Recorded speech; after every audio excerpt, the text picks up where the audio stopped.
Good morning, everybody. Good morning, Rabbi. There's a story of a rabbi that he shares that in the beginning of when he was a Chabad rabbi and he moved out to town over there, he was very involved in the jails.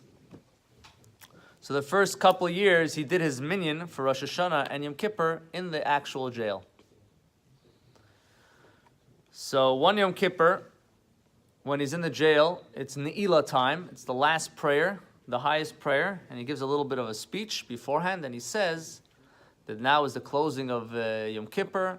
It's a time for all of us to repent, and one of the ways to repent obviously means to come closer, to return to God, and if you take upon yourself a mitzvah, a good deed to do in the future, so this is one of the ways to prove that we're coming closer, and he inspired everybody to take upon themselves a mitzvah.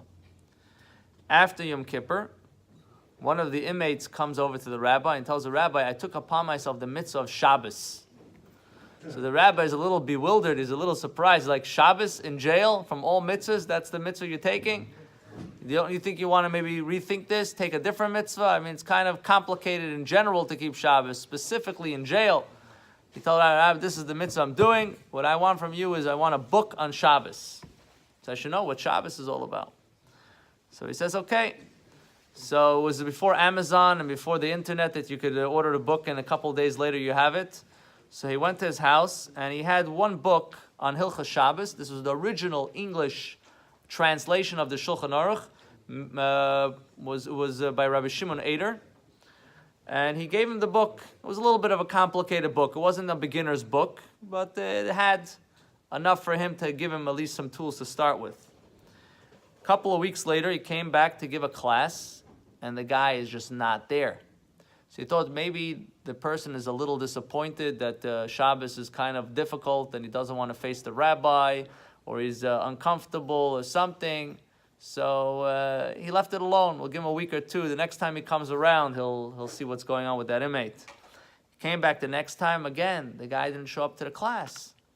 So he goes over to the office to see what's going on, to ask where this inmate is. And he's told that this guy was released.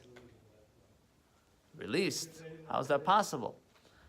So he found out that they had this pilot program. This was the first time they were trying to release certain people for good behavior and things like that. I don't remember what it's called, but there's a name for it. This is when the pilot program started.